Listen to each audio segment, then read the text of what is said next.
Welcome to Expat Chatter. This is Brenda Arnold. Today's episode is called That Map Might Just Quash Your Travel Plans, so focus on fun instead. Germans are easy to spot on vacation in the US. They're the ones in white socks and sandals. They come equipped with 2 or 3 travel guides and multiple maps for walking, touring, and public transport. Thanks to scrupulous planning, they can walk straight into popular museums, and they got those coveted theater tickets months ago. It's easy to be mesmerized by all this planning and get hoodwinked into thinking that Germans are sensible in all areas, driven as they are by statistics and all manner of data. So I was understandably surprised at the itinerary my German in-laws were planning for their US vacation. They would fly into JFK and depart from there 3 weeks later. Sounds reasonable enough? But in between, they were going to drive to Miami, Florida, and back, with stops at the beach, Kitty Hawk, and Disney World along the way, all in 3 weeks' time. I must admit, I was secretly pleased to hear of this outrageous scheme. It gets a little tiring talking to people whose heads are full of exchange rates, gross national products, and the average mean temperatures for all countries in the Northern Hemisphere. It's hard to have any kind of meaningful discussion if people always stick to the facts. How delightful to hear them talk about traveling a total of 2,754 miles, about 4,400 kilometers. And expect to have fun. They said all this with a straight face. It was too good to be true, especially coming from people who never get caught in the rain without an umbrella, are rarely late for an appointment, and never forget to water the plants. This wasn't the last time I heard about overambitious travel plans to the States from Germans. They can't wrap their heads around the fact that Germany is the size of Montana. They can't fathom that when maps of Europe and the US are laid side by side, the scale is off, way off. It's sort of like sitting down at the dinner table expecting a single chicken nugget and instead being served an entire turkey. You just don't know where to begin, and you also know that by the time you finish, you're not going to be feeling very good. One might think, how silly.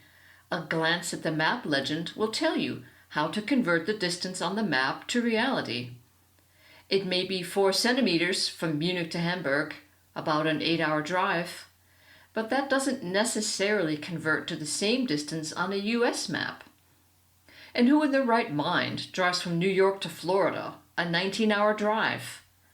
Even if you did, you wouldn't have time for sightseeing, or for chicken nugget stops, or turkeys for that matter. I managed to maintain an even keel of smugness for several years as an American transplanted to Europe. Here in Germany, I marveled at the short distances between, well, just about everything. If you drive south of Munich, in 2 hours you're in Austria, and in another 2 you're in Italy. If you go north, it takes a few hours more, but before you know it, you've breezed through Hamburg and are in danger of landing in the North Sea, or the Baltic if you take a right. When I was growing up and we drove to Illinois to visit family, we would look out for different state license plates and quiz each other on their capitals for hours just to pass the time, and we'd still be in Ohio. Here, if you doze off in the back seat, you'll wake up in another country. For years I maintained an internal sneer, ready to bear it at any hapless European who told me of their plans to drive clear across America on Route 66. This worked fine, up until I started planning a visit to a conference in Oregon a few years ago. Great, I thought. First, I'll visit my college roommate in Denver, and then an old friend in Las Vegas along the way. They're all out west after all. There might be a few states in between, but they're still close to each other. I googled the cost for a combined flight, Munich, Denver, Portland, Vegas, Denver, Munich, it came to 3,450 euros. That may have been naive of me, but it was about to get a lot worse. I like to enjoy the countryside when I travel, so I often take the train. To Berlin, for example. I look out the window and watch the landscape change from the Bavarian pine forests to the central mountains. Every time a city goes by, Erfurt, Halle, Wittenberg, I mull over their history. Martin Luther lived in Wittenberg. How cool is that? In between cities, I read, ride or get coffee and cake from the restaurant car.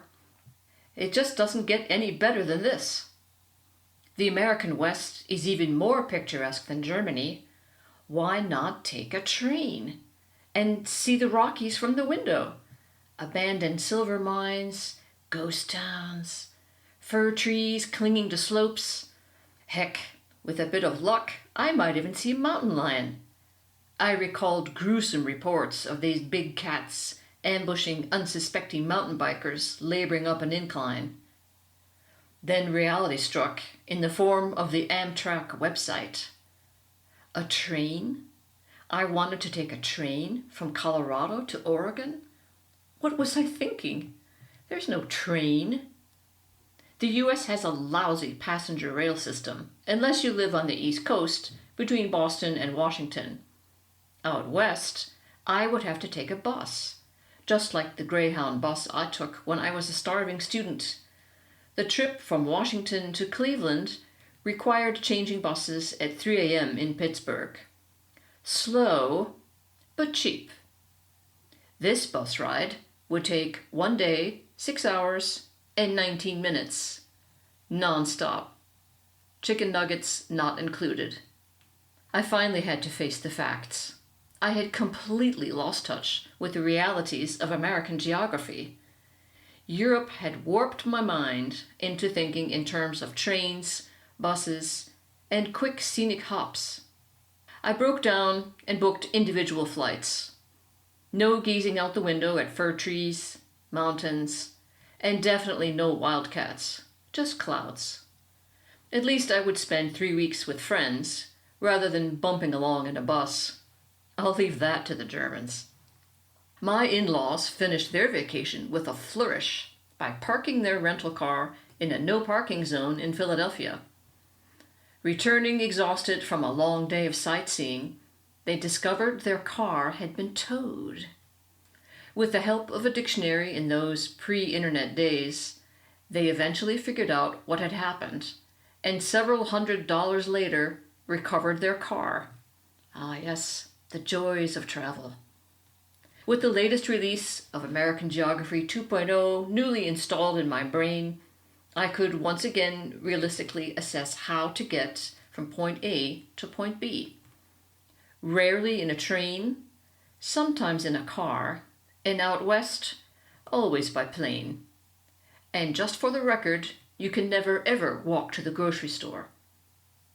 So now, when an over-enthusiastic German gushes about their over-ambitious American vacation plans, I just smile and indulge them. After all, it can happen to anyone.